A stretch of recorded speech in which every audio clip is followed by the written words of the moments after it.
السلام علیکم، اردو کہانی میں خوش آمدید۔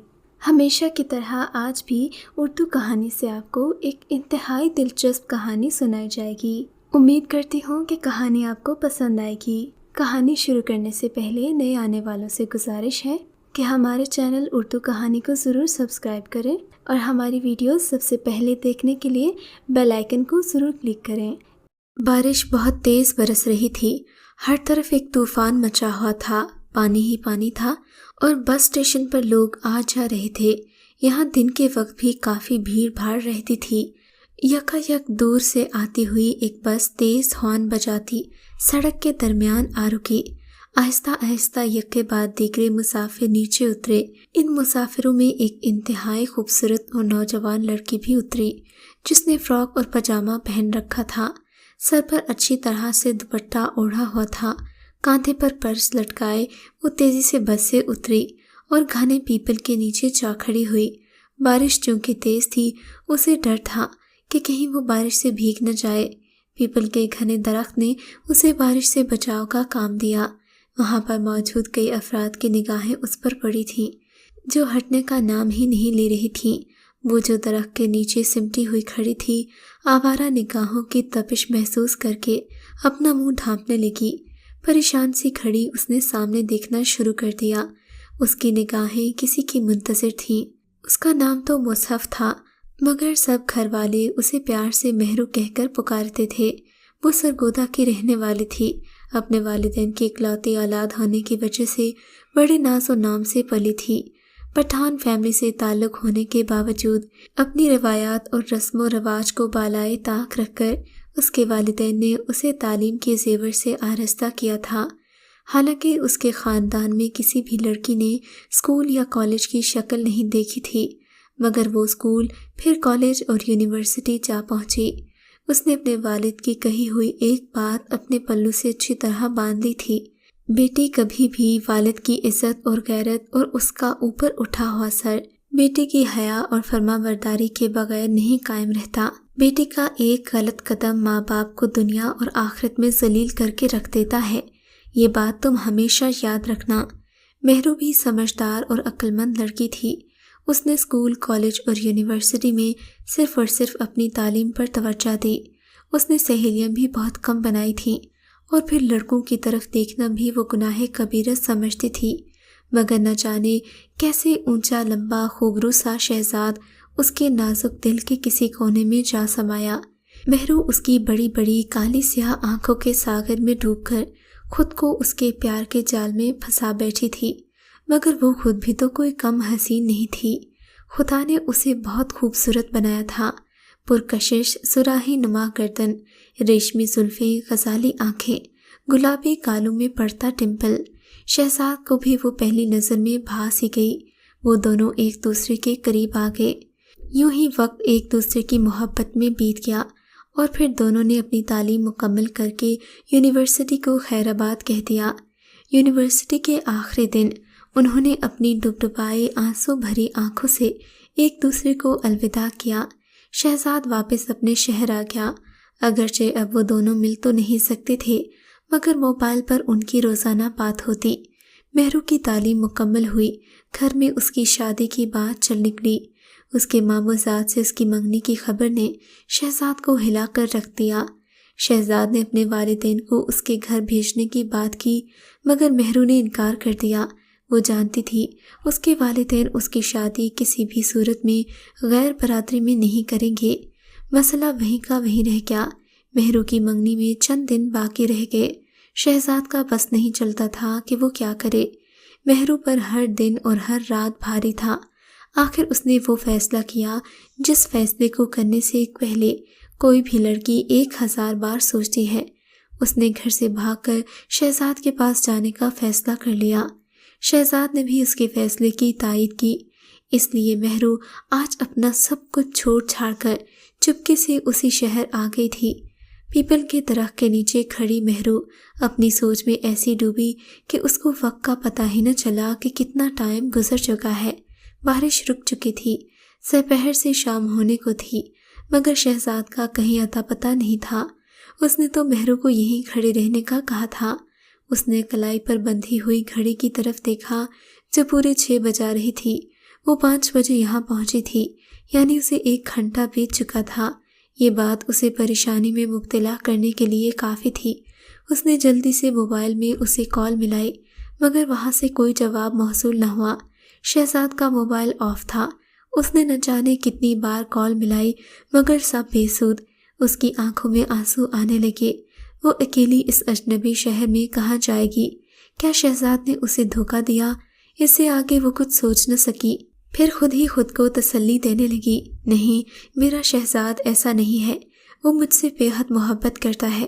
اس نے خود کو سمجھایا، مگر آہستہ آہستہ بیتتا وقت اور شہزاد کا کہیں نام و نشان نہیں تھا، اس بات کی تصدیق کر رہا تھا کہ شہزاد نے اس کے ساتھ بے وفائی کی ہے۔ اس کی آنکھوں سے آنسو بہنے لگے۔ اب وہ اکیلی کہاں جائے گی؟ کیا واپس اپنے گھر؟ لیکن وہ تو اپنے ہاتھوں سے اپنے گھر کے دروازے بند کرائی تھی۔ اسے احساس ہو گیا کہ اس نے جلد بازی میں وہ غلطی کر دی ہے جس کی تلافی وہ مر کر بھی نہیں کر سکتی۔ اسے اپنے والدین کا خیال آیا جنہیں وہ زندہ درگور کرائی تھی۔ وہ منہ میں دوپٹہ ڈالے ہچکیاں لے کر رونے لگی۔ شہزاد نے نہ آنا تھا سو وہ نہ آیا۔ آہستہ آہستہ کر کے شام بھی بیت گئی۔ وہ وہیں کھڑی بے بسی کی تصویر بنی ہوئی تھی۔ شہزاد، خدا تمہیں برباد کرے، تم نے مجھے وہاں لا کر کھڑا کر دیا جہاں میں نہ جی سکتی ہوں اور نہ مر سکتی ہوں۔ تم نے اچھا نہیں کیا۔ وہ اپنے دل میں خود کو کوسنے لگی، لیکن گھر سے بھاگنے کا پہلا فیصلہ خود اپنا ہی تھا اس کا۔ وہ اپنے آپ سے ہی جنگ کرنے میں مصروف تھی کہ نہ جانے کہاں سے آوارہ لڑکوں کی ایک ٹولی ادھر آن دھمکی۔ ایک حسین لڑکی کو یوں تنہا شام ڈھلے وہاں کھڑے دیکھا تو اسے چھیڑنے اس کے آس پاس آ پہنچے۔ لڑکے پاس آ کر اس پر بری طرح آوازیں کسنے لگے۔ پریشان مہرو ایک دم گھبرا گئی۔ کس کا انتظار ہو رہا ہے جانے من؟ ہماری طرف بھی تو نظر کرم کرو۔ دوسرا لڑکا اس کے قریب آ گیا۔ نوک سے وہ مزید سمٹ کر رہ گئی۔ شام کے بڑھتے ہوئے اندھیرے میں وہ آوارہ بدماش لڑکے اس کے ساتھ نہ جانے کیا سلوک کریں گے۔ اس سے پہلے کہ وہ لڑکے اسے مزید چھیڑخانی کرتے، ایک رکشہ تیزی سے مہرو کے قریب آن رکا۔ اوئے بغیر تو شرم نہیں آتی، اکیلی لڑکی کو چھیڑتے ہو؟ رکشے میں موجود بیٹھے ڈرائیور نے ان لڑکوں کو بھگایا۔ وہ سارے اس ڈرائیور کی یوں مداخلت پر بھاگ گئے۔ مہرو کی سانس میں سانس آئی۔ رکشہ ڈرائیور اس سے مخاطب ہوا، آپ نے کہاں جانا ہے؟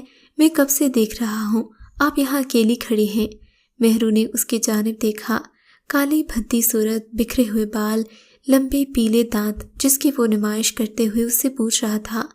وہ تو خود بڑا بدماش معلوم ہوا، مگر وہ چپ رہی۔ کوئی منزل ہوتی تو بتاتی۔ دیکھیں، رات ہو رہی ہے، اندھیرا پھیل رہا ہے، آپ یہاں اکیلی ہیں، آپ کے ساتھ اور بھی کوئی نہیں ہے، یوں کھڑے ہونا مناسب نہیں ہے۔ رکشہ ڈرائیور نے اسے حقیقت سے آگاہ کیا جسے وہ بخوبی جانتی تھی۔ جی میں یہاں سے کلر کہار جانا چاہتی ہوں، کتنی دور ہے؟ کافی دیر سوچنے کے بعد اسے کلر کہار کا نام آیا تھا۔ ارے، آپ نے شہر جانا ہے تو میرے رکشے میں بیٹھیں، میرا رکشہ تو ہے ہی اسی شہر کا، 4-5 کلومیٹر کا فاصلہ ہے، ابھی پہنچائے دیتا ہوں۔ رکشہ ڈرائیور نے اسے گہری نگاہ سے دیکھا، مگر مہرو کشمکش میں پڑ گئی کہ اس رکشے میں بیٹھے یا نہ بیٹھے۔ رکشہ ڈرائیور نے اس کی پریشانی بھانپ لی۔ میرا یہ رکشہ آخری ہی بچا ہے، پھر وہاں جانے کے لیے آپ کو کوئی سواری نہیں ملے گی، دیر نہ کریں، جلدی بیٹھ جائیں۔ بالآخر مہرو کو بیٹھنا ہی پڑا۔ اس کے علاوہ مہرو کے پاس کوئی چارہ نہیں تھا۔ رکشہ تیزی کے ساتھ سڑک پر دوڑنے لگا۔ ہر طرف مکمل اندھیرا چھا چکا تھا۔ بالآخر ایک ویران جگہ پر آ کر رکشہ رک گیا۔ وہ حیران تھی، آخر یہ کون سی جگہ ہے؟ یہ کلر کہار شہر تو نہیں؟ بھائی، یہاں رکشہ کیوں روک دیا؟ وہ ہولے سے بولی۔ رکشہ ڈرائیور کی طرف دیکھا جو اپنی سیٹ پر بیٹھا گردن موڑ کر اسے عجیب نگاہوں سے دیکھ رہا تھا۔ اس کے چہرے پر مکروہ مسکراہٹ تھی۔ مسکراہٹ میں زنگ زدہ پیلے دانت نمایاں تھے۔ ایک دم ہی مہرو کے دل میں خوف نے جگہ بنا لی۔ اس کا جسم کسی سوکھے پتے کی طرح کانپنے لگا۔ بادشاہو، 1-2 گھنٹے ہمیں بھی دے دو، بعد میں جہاں چاہو گی وہاں اتار دوں گا۔ وہ رکشے سے پھرتی سے اترا اور اس کی جانب بڑھا۔ وہ بھی تیزی سے رکشے سے اتر آئی۔ ہر طرف گپ اندھیرا تھا۔ چاند بھی نہ جانے کہاں بادلوں کی اوٹ میں سویا پڑا تھا۔ پراسرار اندھیرا اور اس کے ساتھ عجیب سی خاموشی۔ سامنے تھوڑا سا فاصلہ پر شاید کوئی ریلوے کا پھاٹک تھا جہاں بتی چل رہی تھی۔ وہ اکیلی تنہا اس سنسان سڑک پر مکمل طور پر اس شیطان کے رحم و کرم پر تھی۔ اسے لگا جیسے اسے بچ کر نکلنا مشکل ہے۔ رکشہ ڈرائیور اسے پکڑنے کے لیے اس کی طرف لپکا۔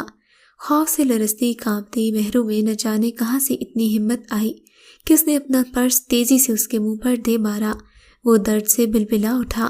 پرس نے شاید اس کی آنکھ کو زخمی کیا تھا۔ اس نے دونوں ہاتھوں سے اپنی آنکھوں کو تھام لیا۔ خوف سے ڈری پیچھے کی طرف قدم اٹھاتی ہوئی نازک سی لڑکی میں اتنی ہمت اور طاقت کا پیدا ہو جانا شاید اس رکشہ ڈرائیور کے ذہن و گمان میں بھی نہیں تھا۔ موقع غنیمت تھا۔ اس نے آؤ دیکھا نہ تاؤ شہر کی طرف جانے والی سڑک پر دوڑ لگا دی۔ وہ اپنی پوری طاقت سے بھاگ رہی تھی، حتیٰ کہ اس کے پاؤں کی چپل بھی ٹوٹ گئی، مگر وہ بغیر چپل کے بس آگے ہی آگے بھاگتی جا رہی تھی۔ یوں اندھا دھند بھاگنے کی وجہ سے اس کی ٹانگیں درد کرنے لگ گئیں، مگر اس کے ذہن پر چھایا ہوا خوف اسے مزید دور بھگا لے جا رہا تھا۔ نہ جانے کتنی دیر وہ یوں ہی بھاگتی رہی۔ وہ تھک کر چور ہو گئی تھی۔ ایک جگہ کھڑی ہو کر اپنی پھولتی سانسوں کو سنبھالتے ہوئے اس نے پیچھے مڑ کر دیکھا۔ اس بدماش کا کہیں نام و نشان نہیں تھا۔ وہ خبیث شاید پیچھے رہ گیا تھا۔ اب وہ اس سے بچ تو گئی تھی، مگر اس طرح کے کسی اور شیطان سے اس کا واسطہ پڑ سکتا تھا۔ یہ سوچ کر وہ پھوٹ پھوٹ کر رو دی۔ ایک غلطی نے اسے کہیں کا نہیں چھوڑا تھا۔ کافی دیر وہ کھڑی روتی رہی، پھر اس نے آنسو اپنی ہتھیلیوں سے صاف کیے۔ اس کا دوپٹہ بھی راستے میں کہیں گر گیا تھا۔ بنا دوپٹے اور بنا جوتے کے ہی وہ آہستہ آہستہ قدم اٹھاتی شہر میں داخل ہو گئی۔ رات نہ جانے کتنی بیت چکی تھی۔ وہ ایک گلی میں داخل ہو گئی۔ گلی کا موڑ مڑتے ہی اسے ایک مسجد نظر آئی۔ مسجد اللہ کا گھر ہے۔ اللہ کے گھر میں ہر کوئی پناہ لے سکتا ہے۔ یہ سوچ کر ہی وہ مسجد میں داخل ہو گئی۔ مسجد تقریباً خالی تھی، سوائے ایک پختہ عمر کا ایک بارش بندہ، وہ بھی مسجد سے اب باہر نکل رہا تھا۔ ایک نوجوان لڑکی کو بنا دوپٹے اور ننگے پاؤں مسجد میں داخل ہوتا دیکھا تو وہ حیران ہوئے بنا نہ رہ سکا۔ کون ہو لڑکی؟ وہ ایک بدماش میرے پیچھے لگا ہوا تھا، بڑی مشکل سے جان بچا کر یہاں تک آئی ہوں، مہرو نے روتے ہوئے کہا۔ اچھا، کہاں کے رہنے والی ہو؟ پختہ عمر کے بارش اعظم علی نے اس سے سوال کیا تھا۔ احمد علی نے اسے اس کے گھر چھوڑنے کی پیشکش کی، مگر اس کا کوئی گھر ہوتا تو بتاتی۔ سر جھکا کر بولی، میں ایک لڑکے سے پیار کرتی تھی، اس کے پیار کی کچی ڈور سے بندھی میں اپنے گھر کی دہلیز پھلانگ آئی ہوں، مگر وہ دھوکے باز فریبی نکلا، مجھے اس اجنبی شہر میں دوسروں کے رحم و کرم پر چھوڑ کر غائب ہو گیا۔ بیٹا، تم نے بہت برا کیا، تمہیں ایسا نہیں کرنا چاہیے تھا۔ مہرو کے پاس واپس جانے کا کوئی راستہ نہیں تھا۔ اعظم علی نے اسے پہلے پہل تو سمجھایا، مگر جب وہ گھر جانے کو تیار نہ ہوئی اور ان کی منتیں کرنے لگی کہ مجھے گھر پر نوکرانی بنا کر ہی رکھ لیں، اس کی اتنی منت سماجت پر اعظم علی کو اس کی حالت پر ترس آ گیا۔ وہ واقعی جوان لڑکی تھی، کہاں در بدر بھٹکتی پھرتی۔ اعظم علی کا گھر 2 گلیاں چھوڑ کر ہی تھا۔ وہ مہرو کو گھر کے اندر لے آیا۔ اندر صحن میں چارپائی پر بیٹھی اس کی بیوی نے اپنے شوہر کے ساتھ ایک جوان لڑکی کو دیکھا تو شش و پنج میں پڑ گئے۔ یہ کس کو ساتھ لے آئے ہو تم تو نماز پڑھنے گئے تھے نا؟ بابرہ بیگم کے خوخوار لہجے میں بے پناہ تجسس تھا۔ یہ بے سہارا لڑکی ہے، مجھے مسجد سے ملے ہے، اسے میں گھر لے آیا ہوں، دنیا میں اس کا کوئی نہیں ہے، اب یہیں رہے گی۔ وہ اپنی بیوی کی طرف دیکھتے ہوئے بولے۔ مگر بابرہ بیگم سو ایک عورت تھی، اس کے دل میں سو اندیشے آنے لگے کہ کہیں یہ لڑکی اس کے شوہر کی محبت پر ڈاکہ ہی نہ ڈال دے۔ اعظم علی کے لاکھ سمجھانے کے باوجود بھی بابرہ بیگم ہتھے سے اکھڑ گئیں۔ وہ کسی طرح قابو میں نہیں آ رہی تھیں، لڑکی پر مسلسل الزام لگائے جا رہی تھیں۔ انہوں نے مہرو کو بدچلن کہنے میں 1 منٹ نہیں لگایا تھا۔ بابرہ بیگم کا کہنا تھا کہ مہرو کو یہاں رکھ کر ان کے لیے 100 طرح کے مسائل پیدا ہوں گے۔ اپنی بیوی کی چیخو پکار سن کر اعظم علی کچھ دیر وہیں کھڑا سوچتا رہا، پھر اس نے اندر کمرے سے ایک بڑی چادر اور جوتی لا کر مہرو کے حوالے کر دی۔ اس نے جلدی سے جوتی پہنی اور چادر سے اپنے تن کو ڈھانپا۔ اعظم علی اس کا ہاتھ پکڑ کر اسے گھر سے باہر لے آئے۔ میں نے پہلے ہی کہا ہے کہ میں اپنے گھر نہیں جا سکتی، مجھے گھر والے زندہ نہیں چھوڑیں گے۔ مصحف کو لگا کہ وہ اسے اس کے گھر چھوڑنے جا رہا ہے۔ میں تمہیں تمہارے گھر نہیں لے جا رہا بلکہ مسجد لے جا رہا ہوں نکاح کرنے کے لیے، مجھ سے نکاح کرو گی؟ عاصم علی کا مضبوط لہجہ دیکھ کر وہ چونک گئی۔ اس نے اس کی طرف دیکھا۔ اب ایک ہی صورت ہے جس کے ذریعے تم میرے گھر رہ سکتی ہو، بولو اگر منظور ہے تو بتاؤ، ورنہ تمہیں یہاں سے جانا پڑے گا۔ مہرو کی تو سوچنے سمجھنے کی صلاحیت ختم ہو چکی تھی۔ وہ کتنی بے بس تھی، اس کے گلے میں وہ ہڈی پھنس گئی تھی جسے وہ نہ تو نگل سکتی تھی اور نہ ہی اگل سکتی تھی۔ وہ چپ چاپ اس کے ساتھ چل پڑی۔ عاصم علی نے مسجد میں چند گواہوں کی موجودگی میں اس سے نکاح پڑھوا لیا۔ مسجد کا مولوی اس کا قریبی دوست تھا۔ یوں دونوں کا نکاح ہو گیا۔ مصحف بنت امجد تھوڑی دیر میں عاصم علی کی بیوی بن چکی تھی، اپنی عمر سے کئی گنا زیادہ بڑے آدمی کی بیوی۔ تقدیر نے اس کے ساتھ کیا ستم کیا۔ دونوں مسجد سے نکل کر تھوڑی ہی دیر میں گھر واپس آ گئے۔ بابرہ بیگم نے یوں دوبارہ اپنے شوہر کے ساتھ گھر میں اسے دیکھا تو دل ملا کر رہ گئی۔ تم اسے چھوڑ کر نہیں آئے، دوبارہ کیوں ساتھ لے کر آئے ہو؟ مولوی صاحب نے سنا تو اطمینان سے بولے، ہاں یہ واپس آ گئی ہے کیونکہ میں نے اس کے ساتھ نکاح کر لیا ہے۔ عاصم علی صاف گوئی سے بولا، اب اسے چھپانے کی ضرورت ہی کیا تھی؟ نکاح، وہ بھی اس آوارہ لڑکی سے؟ بابرہ بیگم کے وہم و گمان میں بھی نہیں تھا۔ ہاں نکاح، تم کہہ رہی تھی نا کہ یہ کس رشتے سے یہاں رہے گی، تو اب یہ میری بیوی بن کر رہے گی، تمہیں کوئی اعتراض تو نہیں ہوگا نا؟ بابرہ بیگم کے تو ہوش اڑ گئے، وہ تو سر پیٹنے لگیں۔ ہائے ہائے، اس عمر میں مجھ پر سوتن لا کر ظلم کرنا تھا، اس بڑھاپے میں میرے بالوں میں خاک ڈال دی۔ بابرہ بیگم کو روتا چھوڑ کر مولوی صاحب مہرو کو لے کر کمرے میں آ گئے۔ اسے کمرے میں بٹھا کر وہ واپس اپنی بیوی کے پاس آئے جو رو رو کر بے حال ہو رہی تھی۔ اس نے عاصم علی کو دیکھا تو پھر زور زور سے چلانے لگی، ہائے لوگو ادھر آؤ، دیکھو میرے ساتھ اس عمر میں کتنا ظلم ہوا ہے، میں تو لٹ گئی، برباد ہو گئی، میرے شوہر نے میرے حق پر ڈاکہ ڈلوا دیا۔ مولوی صاحب نے اپنی بیگم کو روتے دیکھا تو انہیں پیار سے سمجھانے لگے، ارے او نیک وقت، تو ایسے ہی پریشان ہو رہی ہے، تجھے تو خوش ہونا چاہیے، تیری خدمت کرنے اور گھر کے کام کرنے کے لیے تجھے نوکرانی مل گئی ہے، تیری نوکرانی بن کر رہے گی، اور مجھے کیا چاہیے، اسے اپنی خادمہ ہی سمجھ، پگلی کہیں گی۔ عاصم علی نے پیار سے انہیں سمجھایا، وہ خاموشی سے سنتی رہیں۔ اچھا میں ذرا جا رہا ہوں عشاء کی نماز پڑھنے، تھوڑی دیر کے بعد آتا ہوں، مگر دیکھ لینا واپس آؤں تو گھر میں سکون چاہیے، نہ کہ شور شرابہ، سمجھی؟ عاصم علی تو کہہ کر گھر سے نکل گئے، مگر غصے سے لال پیلی ہوتی بابرہ بیگم جلدی سے اٹھی اور اندر کمرے کی طرف گئی جہاں مہرو پلنگ پر بیٹھی اپنی تقدیر کا ماتم کرنے میں مصروف تھی۔ اریو کلموہی، بے غیرت، نکاح کر کے تو سمجھتی ہے کہ تو نے میرے شوہر کو پھانس لیا، پلنگ پر مہرانی بن کر بیٹھی ہے۔ اس نے مہرو کو بالوں سے پکڑ کر نیچے فرش پر گھسیٹا۔ مہرو درد سے بلبلا اٹھی۔ اس نے مہرو کے گالوں پر 2-3 تھپڑ بھی جڑ دیے۔ چل جھاڑو لگا، اور ہاں سارے کام سے فارغ ہو کر میرے پاؤں دبانے آ جانا۔ بابرہ بیگم کو یہ بھی بھول گیا تھا کہ رات کے اس پہر کون سا کام ہوتا ہے، پھر بھی بابرہ بیگم کے حکم پر وہ جھاڑو پکڑ کر اپنے کمرے میں چلی گئی۔ رو رو کر مہرو کی آنکھیں خشک ہو رہی تھیں۔ جھاڑو کا کام ختم ہوا تو کپڑوں کا ڈھیر اس کا منتظر تھا۔ نل کھول کر اس نے گندے کپڑے دھونا شروع کیے۔ نل کے پانی کے ساتھ اس کی آنکھوں کا پانی بھی بہنے لگا۔ اس نے جیسے تیسے ہو کر کپڑے دھوئے۔ پاؤں میں شدید درد سا ہونے لگا۔ وہ بہت تھک چکی تھی۔ اس کا دل چاہا یہی فرش پر لیٹ جائے، مگر اندر سے بابرہ بیگم کی آتی ہوئی آواز نے اسے ایسا کرنے سے روک دیا۔ اریو کمبخت، 2 کپڑے تھے ابھی تک نہیں دھوئے، ہٹ حرام کہیں کی، آ کر میرے پاؤں دبا۔ بابرہ بیگم نے مولوی صاحب کی نوکرانی والی بات کو کچھ زیادہ ہی سنجیدگی سے لے لیا تھا۔ آدھے گھنٹے سے مہرو ان کے پاؤں دباتی رہی، ساتھ ہی بابرہ بیگم سے بد دعائیں اور گالیاں بھی سنتی رہی۔ چپکے چپکے روتے ہوئے اس وقت تک وہ وہاں بیٹھی رہی جب تک بابرہ بیگم سو نہ گئی۔ وہ آہستہ سے پلنگ سے اٹھی اور باہر کی جانب قدم بڑھائے۔ باہر عاصم علی اس کا منتظر تھا۔ وہ مہرو سے بابرہ کی بد کلامی کی معافی مانگ رہے تھے۔ رات تو جیسے تیسے گزر گئی، مگر صبح ہوتے ہی بابرہ بیگم نے اسے پھر سے کام پر لگا دیا۔ گھر میں جھاڑو، ناشتہ تیار کرنا اور پھر چھوٹے برتنوں کا ڈھیر باورچی خانے میں اس کا منتظر ہوتا۔ وہ برتن دھوتی، پتہ نہیں کن خیالوں میں ایسی کھوئی کہ اس کو باہر گیٹ پر 2-3 بار دستک کی آواز سنائی دی۔ بابرہ بیگم نے 2 تھپڑ اس کی کمر پر رسید کیے۔ کس کے خیالوں میں کھوئی ہے؟ اپنے اسی یار کے؟ خود تو بھاگ گیا، تجھے بے غیرت کو ہمارے پلے باندھ گیا، بہری ہو گئی ہے۔ باہر جا کر دیکھو کون آیا ہے۔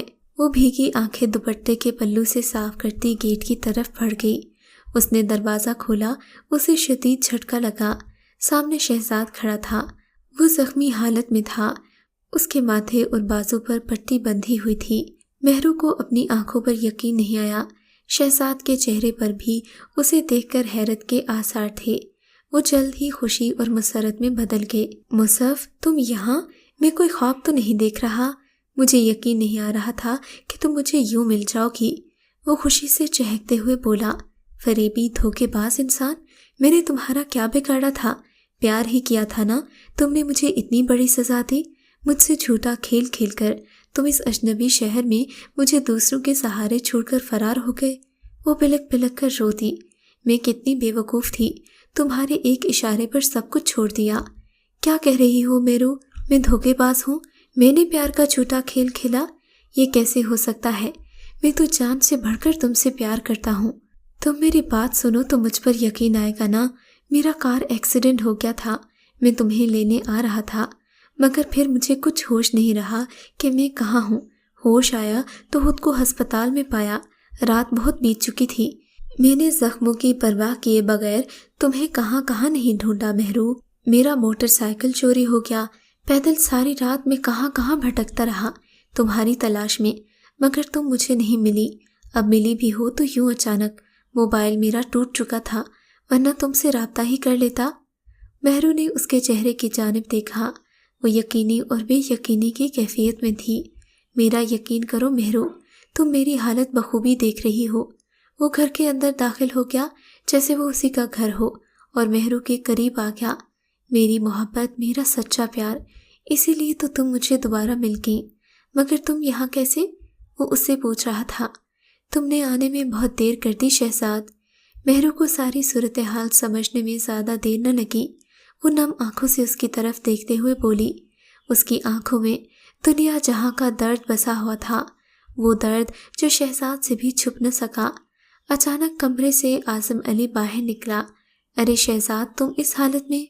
تم تو کہہ کر گئے تھے کہ تم دوست کی شادی میں جا رہے ہو، 2-3 دن بعد آؤ گے، یہ تم زخمی کس طرح ہو گئے؟ اعظم علی بھی پریشان ہو گئے تھے۔ شہزاد چپ کھڑا وہیں مہرو کی طرف دیکھے جا رہا تھا۔ اس کے ذہن میں مہرو کے الفاظ گونج رہے تھے، تم نے آنے میں بہت دیر کر دی، چلو اندر آؤ بیٹا، یہاں کیوں کھڑے ہو؟ اعظم علی نے شہزاد کا بازو پکڑ کر اسے اندر لے جانا چاہا تو وہ اچانک بولا، لو میں بھول ہی گیا تم دونوں کا تعارف کروانا۔ تم بھی نہ جانے کیا سمجھ رہے ہوگے۔ مہرو، یہ میرا اکلوتا بیٹا ہے شہزاد، اور شہزاد یہ ہے تمہاری نئی ماں۔ زمانے کی باتوں سے بچنے کے لیے میں نے اس سے نکاح کر لیا۔ شہزاد کو یوں لگا جیسے اس کے اندر سے کسی نے اس کی جان نکال دی ہو، گویا یہ صدمہ اس کی جان ہی لے جائے گا۔ اسے یقین نہیں آ رہا تھا کہ مہرو اس کے باپ کی بیوی بن چکی ہے، جس سے وہ محبت کرتا تھا، وہ پیار کرتا تھا، جسے پانے کے لیے اس نے لاکھ جتن کیے تھے، وہ آج اس کے گھر میں تو کھڑی تھی، مگر کس رشتے سے؟ یہ سوچ کر ہی اس کی آنکھوں کے آگے اندھیرا چھا گیا۔ اس نے کسی سے کچھ نہ کہا۔ اگلے دن اعظم علی کے گھر سے جانے کے بعد اس نے مہرو کو سارے حالات پھر سے بتائے، مگر اب کوئی فائدہ نہیں تھا۔ مہرو اس کے باپ کی بیوی بن چکی تھی اور رشتے کے اعتبار سے وہ اس کی ماں تھی۔ اس رات ان دونوں کو نیند نہ آئی۔ وہ محبت جو دل کے کسی کونے میں سو چکی تھی، مہرو کے دل میں آہستہ آہستہ بیدار ہونے لگی۔ اس کا دل نرم پڑنے لگا، آخر اس کا کوئی قصور بھی تو نہیں تھا۔ اور پھر اگلے دن ضبط کے سارے بندھن ٹوٹ گئے۔ بابرہ بیگم کی ادھر طبیعت خراب ہوئی تو انہیں ایمرجنسی میں ہسپتال لے جانا پڑا۔ ایمرجنسی روم کے باہر مہرو اور شہزاد ویٹنگ ایریا میں بیٹھے ایک دوسرے سے ہی الجھ پڑے تھے۔ اس رات غلطی کس کی تھی؟ ایک دوسرے کو سمجھایا جا رہا تھا کہ یکدم دونوں کسی کی موجودگی سے خبردار ہو کر چونک گئے۔ عاصم علی پیچھے کھڑے انہیں ہی دیکھ رہے تھے۔ ان کے چہرے پر 100 رنگ آئے اور گزر گئے۔ وہ سمجھ گئے کہ معاملہ کیا ہے، مگر اب سارے حالات بدل چکے تھے۔ مہرو ان کی بیوی بن چکی تھی۔ طلاق اگر وہ دے بھی دیتے تو پھر بھی وہ ان کے بیٹے کے لیے ماں کا درجہ رکھتی تھی۔ اب یہ نکاح نہیں ہو سکتا تھا۔ عاصم علی نے بھی بنا کسی لگی لپٹی کے بیٹے کو وہاں سے اٹھنے کا اشارہ کیا اور اسے ایک طرف لے گئے۔ کچھ دیر سوچنے کے بعد وہ مخاطب ہوئے، بیٹا، ہم جس معاشرے میں رہتے ہیں وہاں اسلام ہمارا ضابطۂ حیات ہے۔ چھوٹی موٹی لغزشیں سبھی سے ہوتی ہیں، مگر حلال اور حرام پر کسی قسم کا سمجھوتا نہیں ہے۔ بیٹا، میں جان چکا ہوں کہ تمہارے اور مہرو کے بیچ ماضی میں کافی آشنائی رہ چکی ہے، مگر اب تمہیں اسے بھولنا ہوگا، کیونکہ وہ رشتے کے اعتبار سے تمہاری ماں ہے، اور اگر میں چاہوں بھی اسے طلاق دے بھی دوں تو وہ تم پر ساری زندگی کے لیے حرام ہو گئی ہے۔ شہزاد کو لگا جیسے آسمان اس کے سر پر آ گرا ہو۔ اس کی نظروں میں محبت کا چھپا سمندر یکدم کہیں سوکھ گیا تھا۔ نگاہیں احترام سے جھک گئی تھیں۔ آخر کو وہ عاصم علی کا خون تھا، اس کی رگوں پے میں بھی شرافت دوڑ رہی تھی۔ اتنی بڑی گستاخی کا وہ کیسے مرتکب ہو سکتا تھا؟ اور پھر شہزاد کی نظریں ایسی جھکیں کہ دوبارہ اٹھ نہ سکیں۔ اس نے پلٹ کر مہرو کو نہ دیکھا اور ہمیشہ ہمیشہ کے لیے پردیس چلا گیا۔ اگر آپ کو یہ کہانی اچھی لگی ہے تو اس ویڈیو کو لائک کیجیے اور اس طرح کی مزید ویڈیوز دیکھنے کے لیے ہمارے چینل کو سبسکرائب کیجیے۔